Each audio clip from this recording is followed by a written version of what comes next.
ഒരു ആവറേജ് മൂവിയുടെ ഒരു വൺ ടൈം വാച്ച് കേട്ടോ. പിഷാരട്ട് തന്നിട്ടുണ്ട്. ബാക്കി എനിക്ക് അത്ര ഒന്നും പറയാനില്ല. നമ്മൾ ഇതിനുള്ള ആവറേജ് ഇന്ന് അത് വൺ ടൈം വാച്ച്. മൂവിയാണ്. It's A very fun movie. എൻ്റെ പേര് മായ രവിശങ്കർ.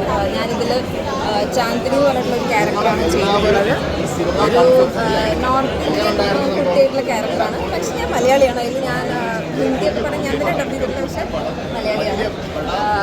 ഇത് ആദ്യം ധ്യാൻ ചേട്ടനൊക്കെ പറഞ്ഞ പോലെ തന്നെ it's A very small movie. പക്ഷെ നിങ്ങൾക്ക് എവിടെയെങ്കിലുമൊക്കെ എന്തായാലും ചിരിക്കാൻ കിട്ടും. അപ്പോൾ എന്തായാലും പോയി കാണാം. പിന്നെ Sreeni sir after a long time അഭിനയിച്ചിട്ടുള്ള ഒരു സിനിമയാണ്.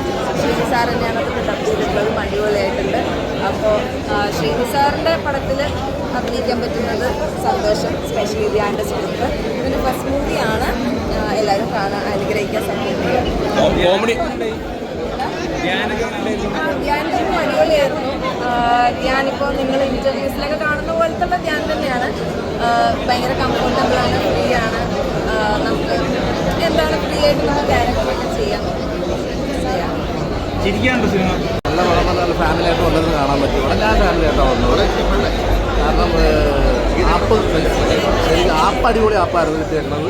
നല്ല ഹ്യൂമർ വർക്കൗട്ടായിരുന്നു, നല്ല സ്ക്രിപ്റ്റിംഗ് ആയിരുന്നു. ധ്യാൻ്റെ നല്ല സ്ക്രിപ്റ്റായിരുന്നു. അതുപോലെ തന്നെ മേക്കിംഗ് സ്ക്രിപ്റ്റിൽ തന്നെ ധ്യാൻ ചേട്ടൻ്റെ പെർഫോമൻസ് എങ്ങനെ ഉണ്ടായിരുന്നു? എനിക്ക് തോന്നുന്നത് ധ്യാനിനേക്കാളും കൂടുതൽ പെർഫോം ചെയ്ത് ബാക്കിയുള്ളവരൊന്നും ധ്യാൻ ആ സെൻട്രൽ നിൽക്കണമെങ്കിൽ കുറേ പ്ലേ ഉണ്ടായിരുന്നു. പോലീസ് സ്റ്റേഷനിൽ വന്നിട്ടാണെങ്കിൽ നല്ല ഹ്യൂമർ ഉണ്ടായിരുന്നു. അതാണ് പോലീസ് സ്റ്റേഷൻ്റെ ഭീകരമാണ്. പടത്തിൻ്റെ ഡ്യൂറേഷൻ കുറഞ്ഞു പോയി തോന്നുന്നുണ്ടോ?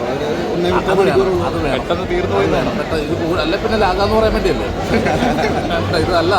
ഓക്കെ, ഞാനല്ലേ കുറച്ച് നാളായിട്ട് വന്നത് നല്ല ഫാമിലി എന്റർടൈൻമെൻറ്റ്.